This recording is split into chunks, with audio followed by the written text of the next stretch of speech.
आप सब लोग विभिन्न जिलों से पधार करके दूर दूर से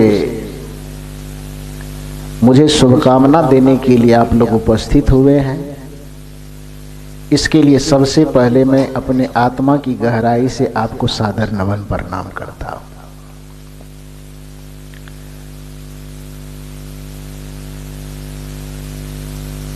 कुछ महानुभावों ने मेरे संबंध में कुछ अच्छे अच्छे उद्गार व्यक्त किए। जितने उद्गार व्यक्त किए वह उद्गार मेरे अंदर है कि नहीं यह तो मुझे नहीं पता। जो भी क्षण होगा उन सद्गुणों के साथ गुजरे, यही मैं सद्गुरु से प्रार्थना करता हूं। मैं अपनी बातों को आरंभ करने के पूर्व इस सत्संग भवन में विराजमान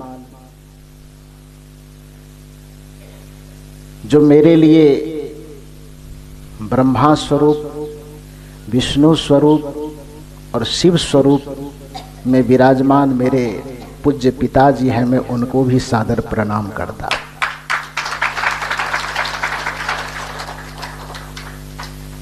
क्योंकि आप कह सकते हैं कि आपने पिता को ब्रह्मा विष्णु शिव क्यों कहा।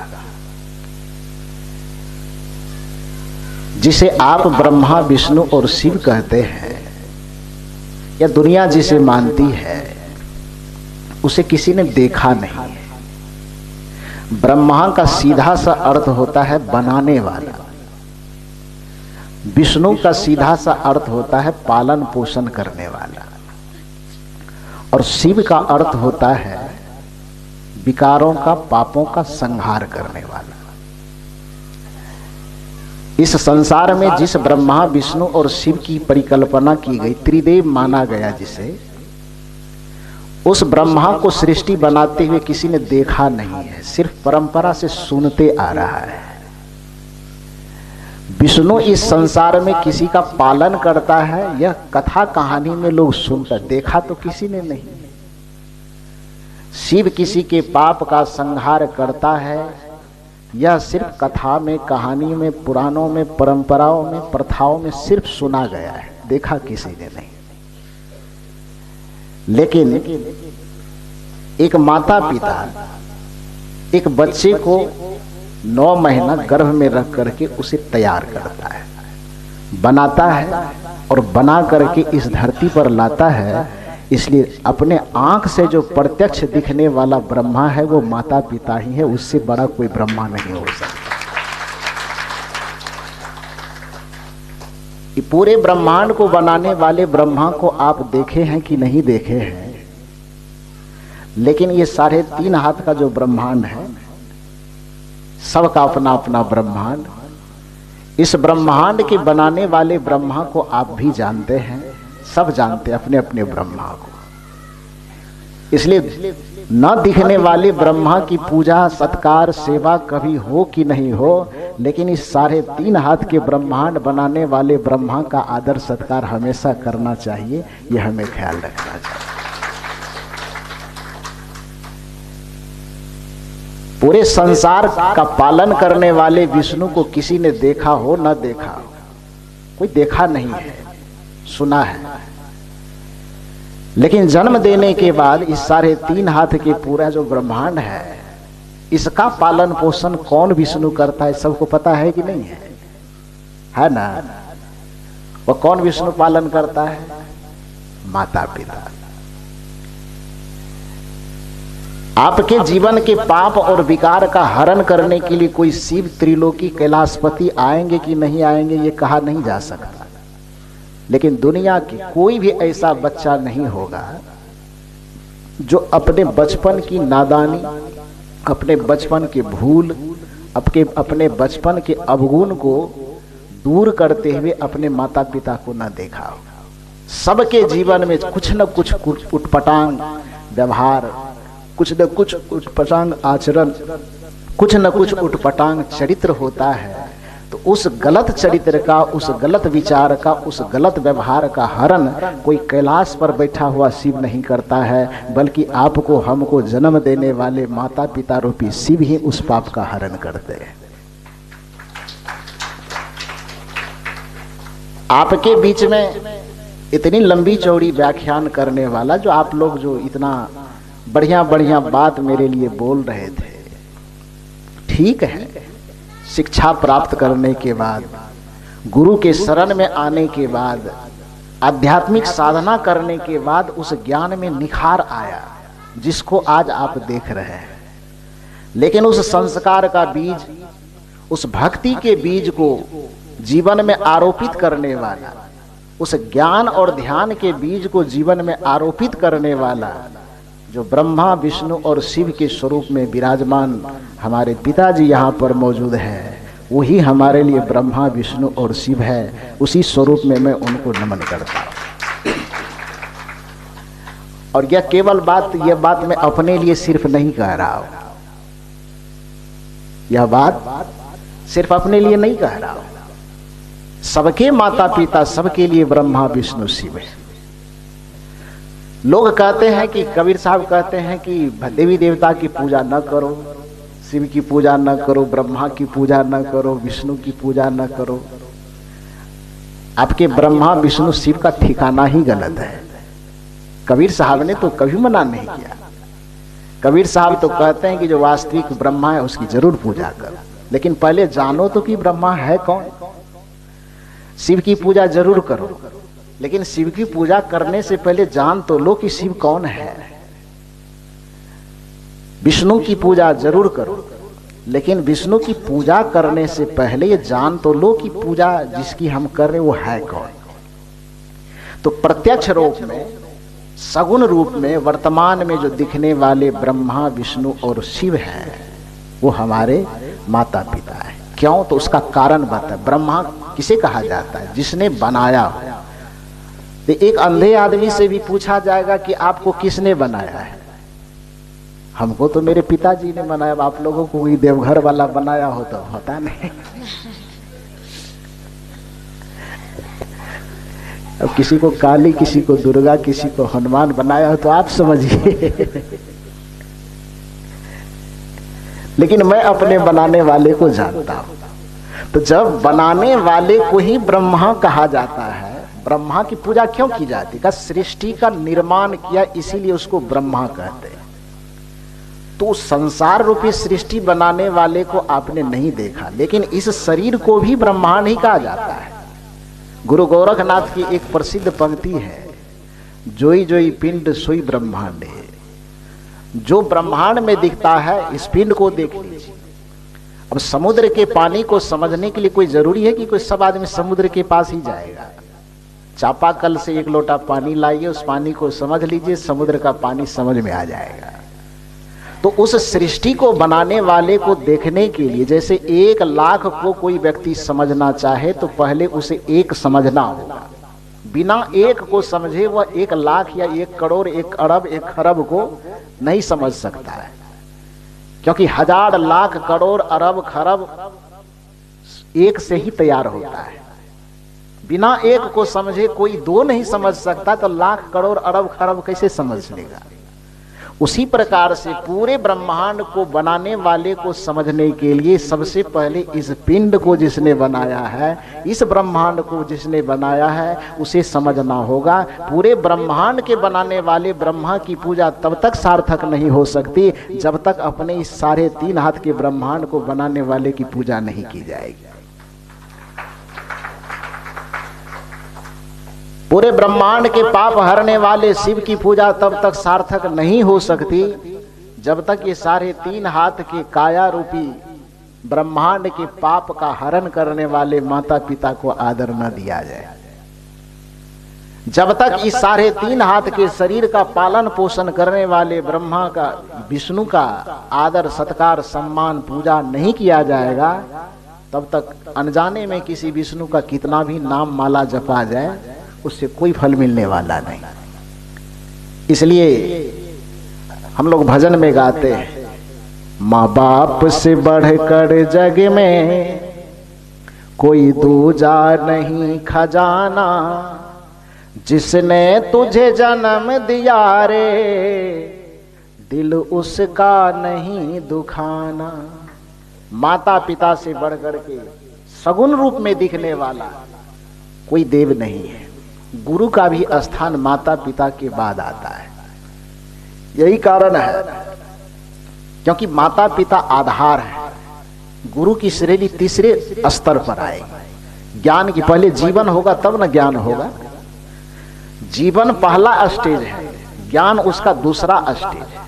जीवन ही नहीं होगा तो ज्ञान कहां से होगा। माता पिता जीवन दाता है और गुरु ज्ञान दाता है। तो पहले जीवन तब न ज्ञान। तो जीवन देने वाले का स्थान संसार में पहले है।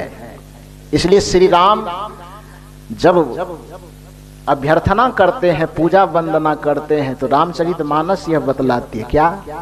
प्रातः काल उठ के रघुनाथा। क्रम देखिए, क्रम क्या है, श्रृंखला क्या है? प्रातः काल उठ के रघुनाथा, मात पिता गुरु ना वही माथा। पहला नंबर किसका आया? माँ का। दूसरा नंबर किसका आया? पिता का। तीसरा नंबर किसका आया? गुरु का। गुरु भी तीसरे स्थान पर है। तो जिस माता पिता के कारण हमें इस मानव शरीर का लाभ मिला है, गुरु से ज्ञान प्राप्त करने के बाद मोक्ष प्राप्त करने का सौभाग्य मिला है, अवसर मिला है, उस माता पिता का आदर सम्मान सत्कार होना चाहिए। मैं बहुत बहुत धन्यवाद देना चाहता हूं सुपौल जिला से पधारे हुए, सुपौल जिला से पधारे श्री अर्जुन बाबू का, कि उनके मुख से पहली बार निकला कि साहब जी के जन्मोत्सव की बधाई साहब जी को तो है ही, उससे ज्यादा बधाई उनको जन्म देने वाले उनको पूज्य पिताजी को है। इसके लिए मैं अर्जुन बाबू को बहुत बहुत धन्यवाद देता हूं। वाकई में आज यह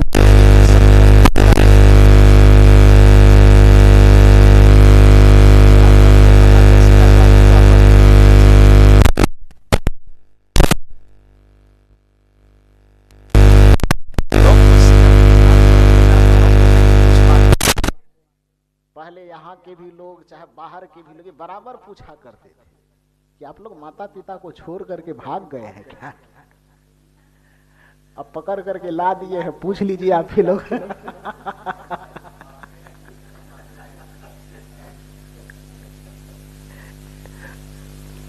कुछ लोग यह भी कहते थे, यहाँ के भी लोग कहते थे, अब नहीं कहते, बहुत पहले की बात बताता। जो इस कपड़े में देखते थे बड़ा निष्ठुर आदमी है, जन्म दिया है माता पिता को, माता पिता और छोड़ छाड़ करके एकदम भाग गए, पहाड़ में बैठे हुए हैं। जो लोग का होता है ताना दुनिया का, चूंकि नीति यह कहती है कि सत्य का जो सफर होता है उसका सफर सबसे पहले वह विरोध के दरवाजे से गुजरता है। दुनिया के किसी भी अच्छे लक्ष्य की तरफ आप बढ़ेंगे ना, ये केवल महात्मा बनने के लिए नहीं, दुनिया के किसी भी अच्छे लक्ष्य के तरफ आप कदम बढ़ाएंगे तो सबसे पहले दरवाजे में जो आपको प्रवेश करना होगा, तो सत्य के सफर का पहला दरवाजा क्या है? विरोध, कटाक्ष, निंदा, आलोचना। उस दरवाजे में प्रवेश करने के बाद जो आलोचना के तीर से घायल नहीं होगा, वही व्यक्ति सिंहासन पर बैठ सकेगा।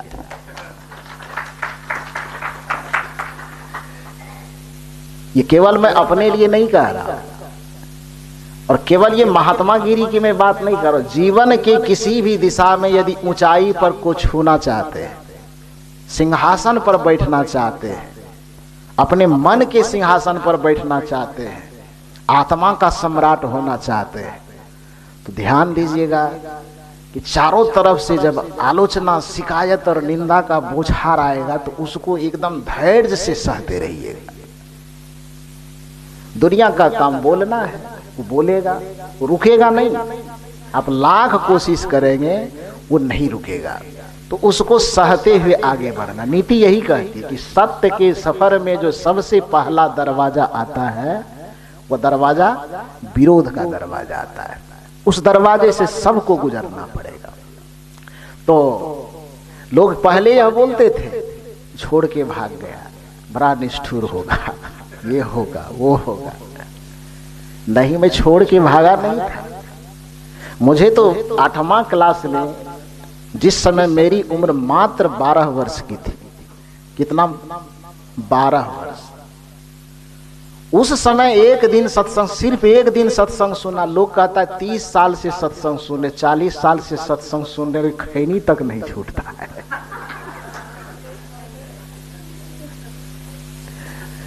35 साल से सत्संग सुन रहा है और कमर में चुनौती खोसा हुआ है।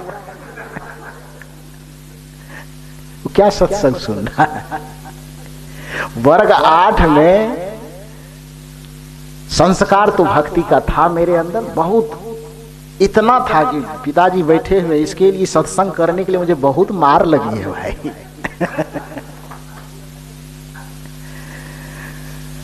मार क्या, वो भी गलत तरीके से नहीं मारते थे। वो ये सोचते थे कि बच्चा है, पढ़े। उनका भी सोचना गलत नहीं था, लेकिन मेरे अंदर का जो संस्कार था, मैं अपने क्लास की किताब पढ़ने से ज्यादा रामायण पढ़ना मुझे ज्यादा अच्छा लगता था।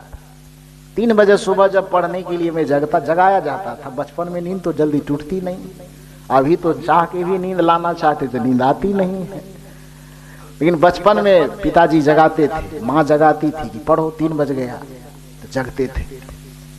और जगने के बाद बगल में कोर्स की भी पुस्तक रखी रहती थी और बगल में रामायण गीता भी रखी रहती थी। तो रामायण को समेट करके हाथ में लेते, खोलते थे और उसको पढ़ने लगते थे। माँ सोई है, और कभी कभी आंखें जब खुलती थी तो कहती, क्या पढ़ रहा है?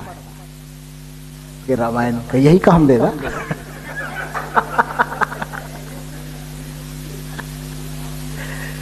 इसको रखो, किताब पढ़ो।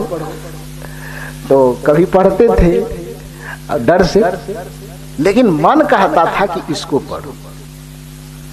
और देखो कि संजोग से तकदीर किस्मत यहां लाया कि आज वो काम नहीं दे रहा, आज रामायण और गीता ही हमको काम दे रहा है।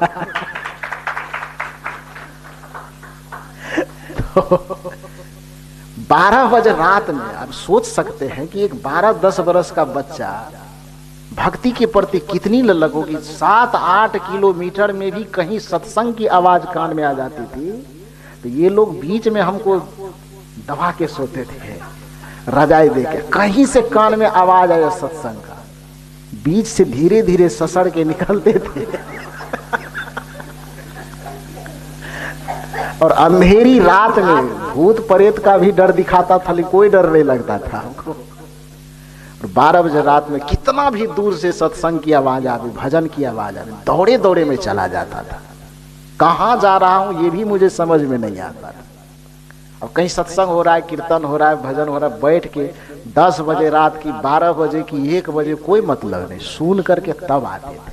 तो हम सोचते थे कि वो लोग तो सोए होगा, लेकिन आते थे तो ये लोग जग जाते थे। तो उसके बाद जरूरत के हिसाब से पिटाई भी होती थी।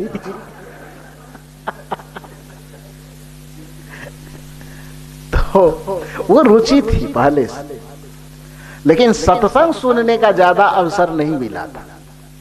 एक बार परम पूज्य सदगुरु आचार्य श्री धर्मस्वरूप साहब जी हमारे गांव गए थे। मेरे बड़े पिताजी लगेंगे रिश्ते में, वो ले जाते थे प्रत्येक वर्ष। तो एक बार जब गए तो उस समय मुझे चेचक हो गया था। तो सब लोग सत्संग में जाते थे, आवाज मेरे कान तक आती थी, मुझे बहुत प्रिय लगता था। लेकिन उस तबीयत खराब होने के कारण मैं सत्संग स्थल पे नहीं जा पाया। तो इसकी बड़ी पीड़ा थी, लगता था कि बीमारी क्यों आया, बाद में आ जाता तो ठीक रहता, अभी क्यों आया। जा नहीं पाया। दोबारा दूसरे साल जब गए तो मैं गया। मेरे जाने से पहले तो वहां पर खचमखच भीड़, पूरे भीड़ पड़ी हुई थी। लगता था पूरे इलाका का आदमी सुना हो गया है। दरवाजे पे एकदम कसम कस आदमी बैठ गया। मैं जब गया तो जगह था ही नहीं, बीच में भी कैसे जाता। तो एक सानी कुट्टी खाने वाला गाय मवेशी को खाने के लिए नाद रखा हुआ था, उस नाद के सामने जाकर के बैठ गया। ये जो परिवर्तन आप देख रहे हैं, ये 3 घंटा के प्रवचन सुनने का परिणाम है। ये कितना देर का? मात्र 3 घंटा। 3 घंटा वहां बैठते बैठते बैठते जीवन की सारी दिशा बदली। नाद के पास बैठे बैठे जीवन हमको 100 वर्ष तक कैसे जीना है। अब ये उम्मीद नहीं है कि 100 तक जिएंगे कि नहीं जिएंगे, जितना भी जिएंगे आगे पूरे कितना जीना है, उस जीवन भर का लक्ष्य तय हो गया उस 3 घंटे के अंदर। ये आप देख रहे हैं, जो कुछ भी देख रहे हैं आज आपको दिखाई देता है, लेकिन मैं जब यहाँ आया था ना, जिस समय खाने को भी नहीं मिलता था, उस समय भी मुझे पता था कि ये होने वाला है, ये होगा। 10 साल के बाद क्या होगा वो भी मैं समझ रहा हूं, 15 साल के बाद क्या होना है वो भी मैं समझ रहा हूं। और यह बात आज समझ में नहीं आई, जिस समय मेरी उम्र 12 वर्ष की थी। उस नाद के पास बैठे बैठे मैं देख लिया था, इस चीज को समझ गया था कि मैं कहाँ जाऊंगा, क्या करना है, कैसे होना है, आगे क्या होगा। ये सारी चीज की समझ उस 3 घंटा के दरमियान में ही माथे में घूम गई थी। और पिताजी से मैं बातचीत नहीं करता था, अब भी नहीं बोल पाता हूँ। माँ से ज्यादा लगाव था। सीधे माँ से जाकर के मैं कहा कि माँ मैं साधु होना चाहता हूँ। कितना उम्र थी उस समय में? 12 साल। 12 साल के बच्चे को अभी तो समझो तो शायद पेंट संभालने का भी होश बढ़िया से होता है कि नहीं होता है। और पेंट संभाले न संभाले, मोबाइल संभाल लेता है। तो मैं माता जी से जाकर के कहा कि मैं साधु होना चाहता हूँ। माता जी को लगा कि ऐसे बोल रहा है, तो बात ऐसे वैसे में टाल दी हो। फिर उसके बाद बात तो टाल दी, लेकिन मेरा जीवन उसी समय से बदल गया। साफ सुथरा में बैठना, समय पे ध्यान करना, समय पे पढ़ाई भी करना और समय पे ग्रंथों को भी पढ़ना, मैंने इतना सब चीज मेरा समय से बन गया। और जैसे ही शाम होता था दीप वगैरह जला करके और शांत होकर के ध्यान में बैठ जाता था। तो इस घटना को जब 10 दिन 15 दिन माता पिता देखे, तब इन लोगों को लगा कि सचमुच में साधु हो जाएगा क्या। तब इन लोगों को लगा, तो तब पिताजी लालच देते थे कि मोटरसाइकिल देंगे, साधु मत बनो।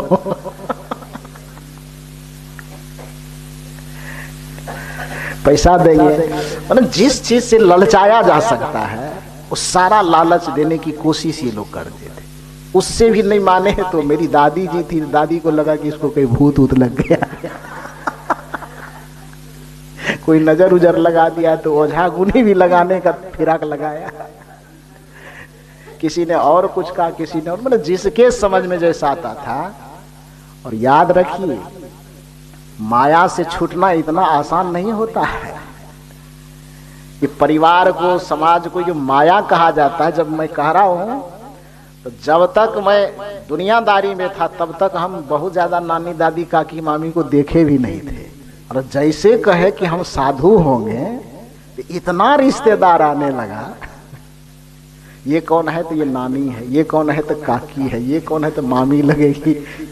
सबका एक ही मशवरा, नहीं बेटा साधु मत बनना।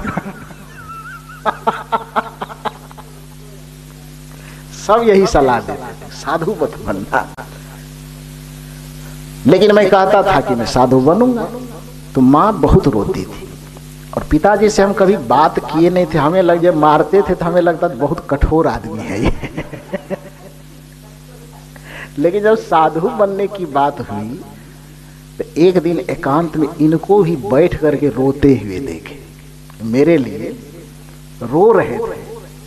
तो मेरे मन में हुआ कि जो साधु बनने के लिए हम, शांति प्राप्ति करने के लिए हम निकल रहे हैं, और जिसने मुझे इस धरती पे लाया है, उस माता पिता के आंख में हम आंसू घोल करके शांति पाने जाएंगे तो पूरे तीनों लोक में कहीं शांति मिलेगी?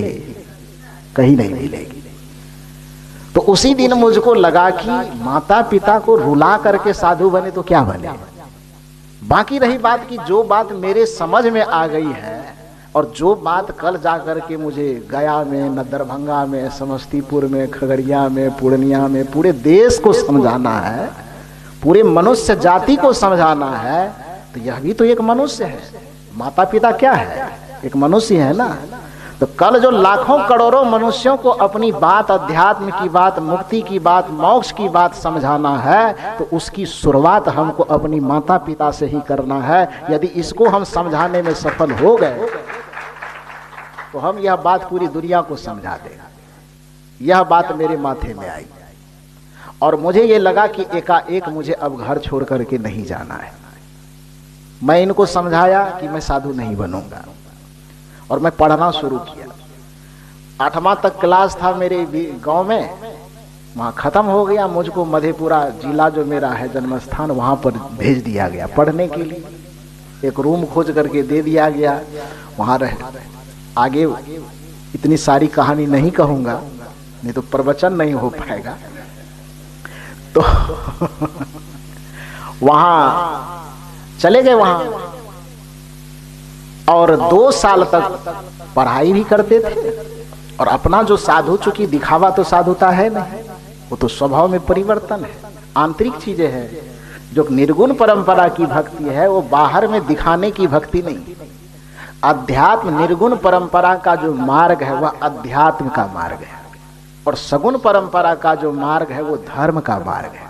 ध्यान दीजिए, दोनों में अंतर है। जैसे क्लास की पढ़ाई होती है, एक होती इंजीनियरिंग की पढ़ाई, एक डॉक्टरी की पढ़ाई। तो इंजीनियरिंग की पढ़ाई करने वाला बायोलॉजी पढ़ेगा? पढ़ेगा क्या? यदि वो लक्ष्य हो कि हमें इंजीनियरिंग करना हो और वो बायोलॉजी पढ़े, फिजिक्स पढ़े, केमिस्ट्री पढ़े, तब क्या होगा? क्या होगा? वो पास करेगा कि फेल करेगा? इंजीनियर बनेगा वो कभी? किसी के मन में हो कि हमें डॉक्टर बनना है और गणित की पढ़ाई करे, कॉमर्स की पढ़ाई करे, तब क्या होगा? वो भी फेल करेगा। तो उसी प्रकार से जिस समय आप क्लास की पढ़ाई करते हैं उस समय ये तय कीजिए आप कि आपको क्या बनना है।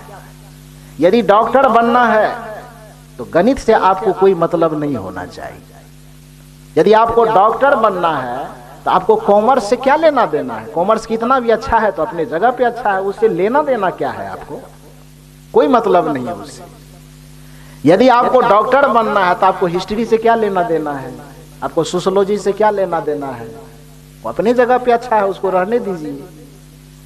आप तय कीजिए कि यदि आपको इंजीनियर बनना है तो मैथ को पकड़िए, बाकी सबको छोड़ दीजिए। छोड़ने का मतलब उसकी निंदा करना या उसका अपमान करना नहीं होता है। दुर्भाग्य है कि लोग इस बात को समझ नहीं पाया है कि यदि किसी चीज को छोड़ने के लिए कहा जाता है कि मंदिर मत जाइए, तो लोगों को लगता है तो धर्म के विरोधी हो गया। गजब बात है यार, आप समझ क्यों नहीं रहे हो? किसी चीज को छोड़ने का मतलब उसका अपमान करना नहीं होता है। आखिर आप अपने घर को छोड़े हैं तब ना अभी सत्संग भवन में बैठे हैं। सत्संग भवन में कब बैठे हैं? अपने घर को छोड़ने के बाद। ये जो व्यक्ति अपने घर को पकड़ा हुआ होगा अभी, या सत्संग भवन में नहीं होगा। ये तो नियम है ना जी। यदि जो सत्संग भवन में है तो वो अपने घर में नहीं है। जो अपने परिवार के साथ में होगा तो वो गुरु के साथ नहीं होगा। और यदि कोई गुरु के साथ बैठा हुआ है तो इसका मतलब अपने परिवार के साथ नहीं होगा। 2 में से एक छूटेगा। यदि गुरु का साथ पकड़े हो तो परिवार का साथ छूट गया, और जो व्यक्ति अभी परिवार के साथ बैठ करके लिट्टी चोखा खा रहा होगा उसका सत्संग छूट गया। 2 में से तो छूटेगा ना। तो जिससे व्यवहार और परमार्थ की सिद्धि हो उसको धर्म कहा जाता है। धर्म का इतना ही उद्देश्य है। धर्म में प्रदर्शन होता है, धर्म के चिन्ह होते हैं, धर्म में स्थूलता होती है। इसलिए धार्मिक व्यक्ति को स्थूलता की जरूरत पड़ती है। धार्मिक व्यक्ति बिना मूर्ति का काम उसका नहीं चल सकता है।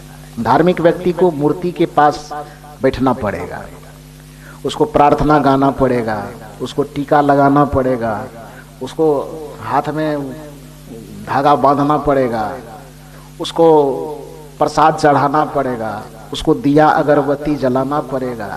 ये धार्मिक व्यक्ति की आवश्यकता है। धर्म के क्षेत्र में चलने के लिए इन चीजों की आवश्यकता है, इसके बिना काम नहीं चल सकता। लेकिन अध्यात्म के क्षेत्र में चलने के लिए, जैसे मैंने कहा ना, डॉक्टर बनना हो तो मैथ की कोई जरूरत नहीं है, और इंजीनियर बनना हो तो बायोलॉजी की कोई जरूरत नहीं है। तो इसका क्या मतलब हुआ कि अब जो कोई व्यक्ति इंजीनियर बने और बायोलॉजी न पढ़े तो क्या शिक्षा का अपमान कर रहा है? इसका ये तो अर्थ नहीं हुआ। यदि किसी व्यक्ति को निर्वाण पाना हो, किसी व्यक्ति को मोक्ष पाना हो, किसी व्यक्ति को आवागमन के चक्र से छूटना हो, अपने अंतः में बैठे हुए हृदय मंदिर में बैठे परमात्मा का दर्शन और अनुभव करना हो, तो उस व्यक्ति को धर्म के रास्ते पर न चल करके उस व्यक्ति को अध्यात्म के रास्ते पे चलना चाहिए। और अध्यात्म का, अब ये मत कहिएगा कल से आप लोग के साहब जी तो कह रहे थे कि धर्म के रास्ते पे नहीं चलना चाहिए। धर्म के रास्ते पर चलना व्यवहार है। व्यवहार में चलने के लिए धार्मिक होना, सदाचारी होना, संयमी होना, किसी पर दया करना, करुणा करना, ममता करना, प्रेम करना, यह आवश्यक है। लेकिन जो व्यक्ति गुरु के शरण में आता है, दीक्षा लेता है, अपने भीतर बैठे परमात्मा को समझता है, आत्मज्ञान को समझता है, जिसके बारे में परम आदरणीय विपिन बाबू कह रहे थे बार बार, इनके भी बचपन की घटना बड़ी अद्भुत है। ये नया नया जिस समय युवा अवस्था में ये होंगे, उसी समय इन्होंने एक कविता लिखी थी, बड़ा सुंदर कविता। ईश्वर को क्या खोजते हो, क्या कहते थे विपिन बाबू? वो तो आत्मस्वरूप है। ईश्वर को बार बार कहां खोजते हो? ये उस अभी के लिए तो इनके लिए साधारण होगा, लेकिन उस समय ये बातें साधारण नहीं थी। जिस समय इनकी भावना में ये बात आई, उस समय जो लिखा, जब भी मेरे पास आते हैं घंटों बैठ करके बातचीत करते हैं, बड़ा रस मिलता है इनको बातचीत करने में मुझसे, क्योंकि वो एक तरह की बातें होती है। सदगुरु कबीर साहब के सिद्धांतों को जब हम यहाँ पर आए, यहाँ से बहुत सारी पुस्तकें ले जाकर के पढ़ते थे, और वो पढ़ने के क्रम में इनको समझ में आई, जैसा कि अभी चर्चा कर रहे थे कि पारक सिद्धांत शुद्ध आत्मज्ञान का सिद्धांत है।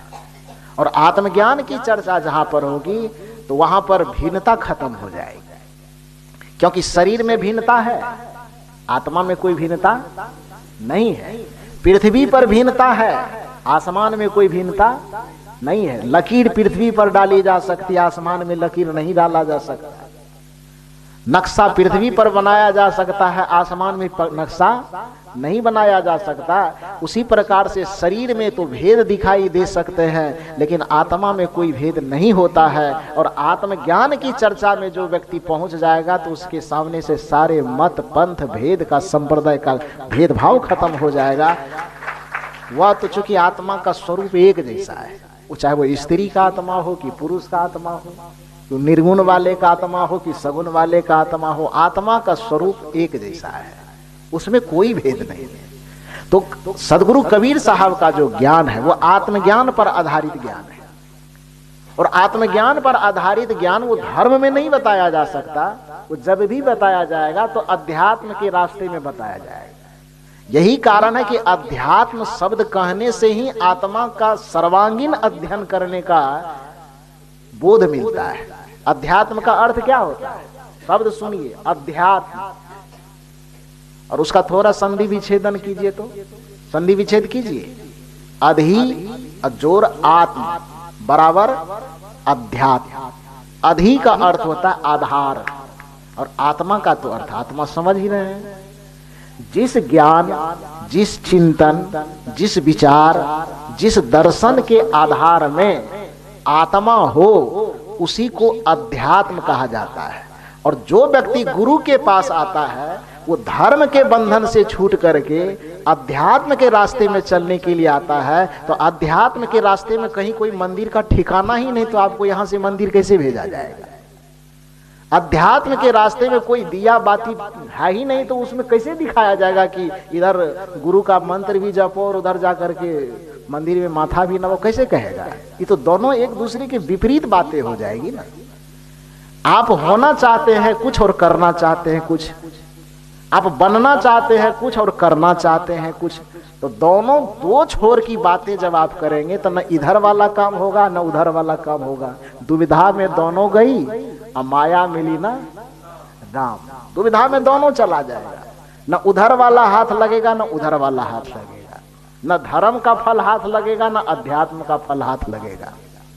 तो एक आध्यात्मिक होने के लिए बाहरी किसी भी दिखावा की आवश्यकता नहीं है। तो मैं कह रहा था कि जब मैं 8वां क्लास के बाद मैं 9वां में गया तो मुझे बाहर पढ़ने के लिए भेजा गया। तो चूंकि मैं आध्यात्मिक यात्रा कर रहा था तो उसमें दिखाने की तो कोई जरूरत ही नहीं कि कहीं गुफा में जाएंगे तब ये वो चीज होगा, मंदिर में जाएंगे तो भी पूजा होगी। नहीं, वो पूजा ऐसा है, कबीर साहब की भाषा में कहें तो आरती कीजिए आत्म पूजा, सत्य पुरुष की और न दूजा, परम प्रकाश दीप उजियारा, घट घट देखो प्राण पियारा, भक्ति भाव और नहीं भेवा, दया स्वरूपी कर ले सेवा। और आगे कहते कहते आगे कहा जाता है कि शून्य ध्यान सबको मन माना, तुम बैठो आत्म अस्थाना, शब्द सुरतिले हृदय बसाओ, कपट क्रोध को दूर बहाओ, कहीं कबीर निज रहनी संहारी, सदा आनंद रहे नर नारी। जो इस रहनी को संभाल लेगा, कबीर साहब कहते हैं कि जो इस आध्यात्मिक पूजा को समझ करके इसको जीवन में उतार लेगा, कबीर साहब कहते हैं चाहे वो नर हो कि नारी हो, सदा आनंदित रहेगा। उसके जीवन के आनंद को कोई धरती पे छीन नहीं सकता है। अध्यात्म के पथ में चलने की जो क्रिया थी वह मैं करने लगा। तो करते करते मैंने कहा कि मेरे मन में यही भावना आई थी कि जो चीज हमें बाद में दुनिया को समझाना है तो माता पिता को ही वह चीज समझा दो। और यह चीज करते करते बीच में आता था, फिर टोन मार देता था माता को। पिताजी को तो मैं कह नहीं पाता था, माँ को कहता था माँ मैं साधु बनूंगा। तो माँ कहती थी अरे पहले तो कहा था कि नहीं बनेंगे। कहे तो वो तो उस समय कहे थे ना, अभी फिर कह रहा हूं बनने दो ना। कुछ अच्छे चीज की मांग होती है। अभी जो प्यारा भजन सुन रहे थे आप कि सतगुरु भगति परम हितकारी, आज से 4 दिन पहले मैं भजन अभी लिखना बिल्कुल छोड़ दिया।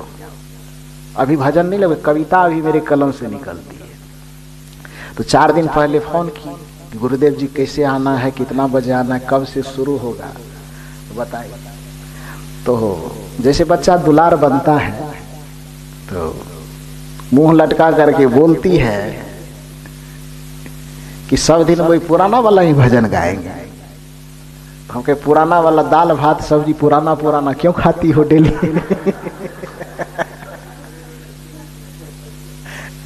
भोजन जो करती हो तो डेली नया नया करती हो क्या? पानी डेली डेली नया नया पीती हो तो फंस गई उलझन में कि जवाब क्या दे। फिर भी मुंह लटका के जिद करती। जैसे देखो मेरे कलम से अधिकांश भजन जो निकला है ये इस बच्ची को आगे चल करके मैं तो देता ही हूँ, आप लोगों को पूरे मानव समाज को धन्यवाद देना पड़ेगा, क्योंकि मेरे कलम से अधिकांश भजन जो निकलता है वो इनके दुलार के कारण ही निकलता है। तो आज से 4 दिन पहले बस मुंह लटका करके बोली कि पुराना वाला ही भजन गाएंगे। हम कहे तब क्या करें? तो नया भजन चाहिए। कौन सा भजन? तो गा करके सुनाई कि इस धुन पे एक भजन हमें बना दिया। तो ये फोन पर ही थी, अब रो रही थी, ये फोन पर ही थी, रो नहीं रही थी, मतलब रोने का एक्टिंग कर रही थी। तो मेरे मन में आया, तो ये बोल रही है कि इस धुन पे बनाना है, तो मैं सोचा कि क्या करूं। तो उसी समय में सोचते सोचते ये फोन पे लाइन पे ही है और मैं सोचना शुरू कर दिया, आंख मेरा बंद हो गया।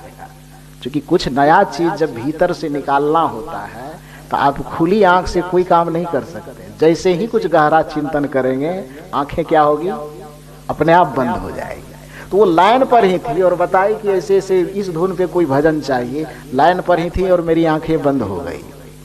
मैंने कहा फोन रखो तो, और फोन वो रख दिया और मैं उसको लिखना शुरू किया। आज से 4 दिन पहले जो भजन निकला है वह बच्ची अभी आपको ताजा ताजा वाला भजन आप लोगों को सुनाई है। आप लोग बहुत बहुत धन्यवाद दीजिए उसको। तो मैं कह रहा था